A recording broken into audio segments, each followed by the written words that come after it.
Hello, welcome to my channel. Today I'm going to be showing you how to make this really gorgeous zipped pouch, fully lined, easy to make, moss stitch scrap buster. Let's get going. So to line this bag, I am actually cheating today. I'm going to be using this canvas bag that I got from Amazon. They come in a pack of 8 with different zip colours. This one has a red zip. We have a green zip, I think there's yellow, pink and black as well. And it is the simplest way to line a bag without having to do any sewing apart from attaching it on at the end. So let's get going with this. For this one, I'm going to do it in earthy colours. I'm using up all my little scraps of greens and browns. And we're going to do this moss stitch. I'm using a 5mm hook for this one. I used a 4mm hook on this one, but I wanted to try it with a 5 just to see if it was quicker. So that's what I'm going to be using today. So I'm going to start by chaining 40. I'm going to chain 41 to make a turning chain. 1, 2, 3, 4, 5, 6, 7, 8, 9, 10. So continue along until you reach 40, or depending on which bags you have, however long chain that fits nicely along the bottom of your bag. I'll be back with you in a moment. So I've just chained 40 and then I remembered that's how many I did for this previous bag, but that was a 4mm hook, so this has come out a lot longer. So I'm actually going to chain 36 for this one.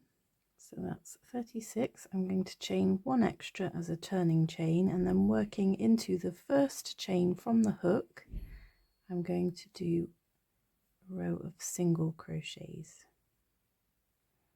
all the way along. So that will be 36 single crochets all the way along.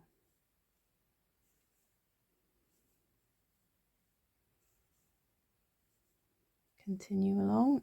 I'm using US terms as well. I apologise, I didn't state that earlier.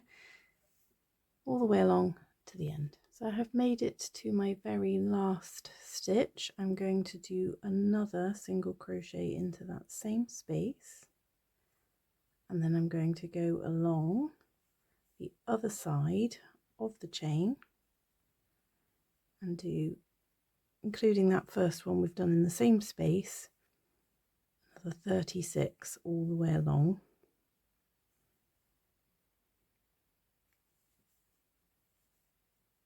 Until we get to the other end, and that creates the bottom of your bag. So you've made it to the end. I'm just going to go into my very last stitch there and do a slip stitch closed. And then we're going to cut on and weave in my ends. I like to weave in my ends as I go. It makes life easier. You don't have to cut your ends off with this particular project. You can tuck them inside, so that is optional, but I'm going to weave in my ends just because I prefer it that way. I have my next colour on my hook. You can pick any point along this to start on. It doesn't matter. It's actually quite good to start each row at a different point. So I'm just going to go into here.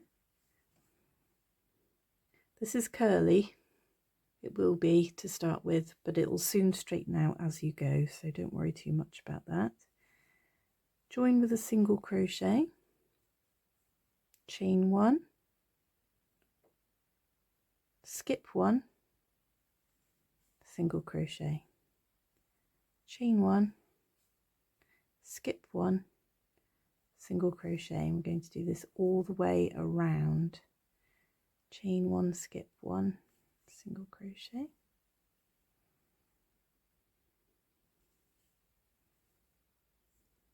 as I said, it's curly, but it will, as you go, it will straighten out.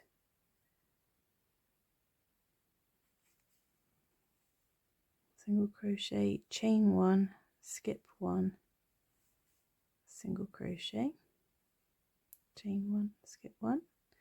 I'll continue along, and when I get to the end I'll show you how to turn the corner. So with the corner, we're not increasing at all because we don't want it to get any wider, we just want it to go straight up. So we just continue around. So we're going to skip this corner one, which seems like a bit of a stretch, but it will go. Just go into the next one, chain one, skip one, into the next one, chain one, skip one. And you can see that's pulling that in. It's the start of us going straight up. So do that again on the other end, and when you make it back to your first stitch, we're going to slip stitch and either cut and weave in our ends or just cut our ends ready to be tucked inside. So I've slip stitched into the end there. I'm just going to pull my yarn down into the back and weave it in, make it secure. As I said, you can cut those or you can leave them to tuck inside. I like to cut mine off. You don't have to cut them too close because it's going to be inside, so you're not going to see those. So you don't have to worry too much about that. And it's curly whirly, but this is how it's starting to look. So next colour, I think this time I'm going to go for a brown. So here is our starting point for our last row. So I'm just going to do it along here. As I said, for each row, just start at a different point on every row, and then you won't get any seam at all. So working into the chain space we've created, do a single crochet, chain one, and now instead of skipping a space, we're just going into each of the chain spaces that we created on the previous row. And this is how we create that lovely moss stitch effect. So it's a single crochet, chain one. This is a really easy, sort of mindless, sit in front of the TV, listen to a podcast kind of project. I love doing projects like these where I just can sit in the garden when my children are playing. I don't have to pay too much attention to what I'm doing. Continuing around. So we're going to do this changing a colour on every row. This one I've repeated the pattern, so I think there's 8 or 9 colours and I have repeated them, but for this one I think I'm just going to randomly choose colours, and as you can see it creates this lovely checkered sort of effect. It also creates a really dense fabric. There are no holes in this one, which is really nice, which is why you can leave your ends dangling inside because they're not going to poke through. So I'm going to do a couple of rows and I'll come back and show you how it's looking. So this is 4 rows progress. Looking cute already. I've had to stretch it a little to get it over the corners of the bag because this type of stitch does tend to pull it in a little bit, but you can easily stretch it back out. So I'm going to continue for a few more rows and show you how it's looking. Here is 10 rows so far. I think we're going to do a total of 32 rows. That's what I've done on this one. So I shall continue on up. I've swapped out my green zip for this black zip because I felt like the green one was too bright for this project and the black will fit nicer. So I shall continue on and I will let you know when I get to the top how we are going to attach it to our lining. So I have done 31 rows instead of 32, which I needed with the smaller hook, but I think 31 is actually going to fit nicely. I pop the bag inside.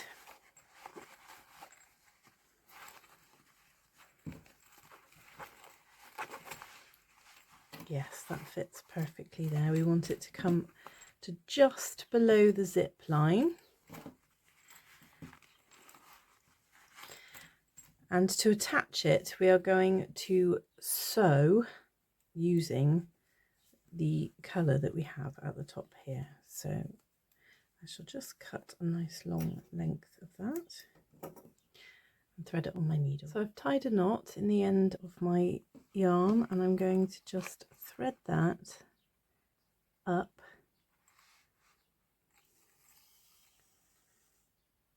through that first one there, and going along I'm going to just catch the top of the canvas bag, and then I'm going to go into the back loop only of the stitch. Catch the top of the canvas bag, going through the back loop only of the next stitch. So this is called a whip stitch. It's a little rough on the fingers. The canvas bag is quite stiff, but it will be a really secure way to attach it.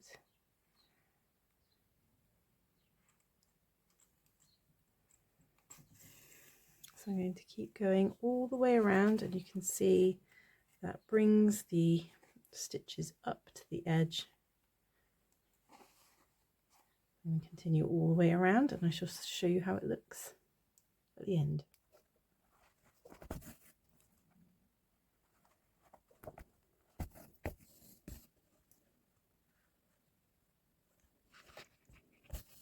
So I have finished stitching that on around the top. You can still see a little of the canvas, but that's fine.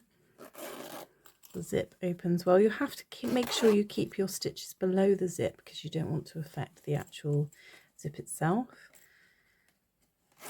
And now you can keep your crochet hooks, your scissors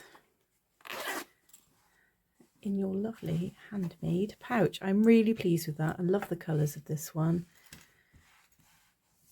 And this is the other one I made. I am so pleased with these. They're great. I'm going to be doing a series of these, so different styles of covers that you can put on your zip bags. The zip bags are linked below. The yarn and hooks are linked below. Please do check those out. Follow along for my next tutorial. See you again soon, guys.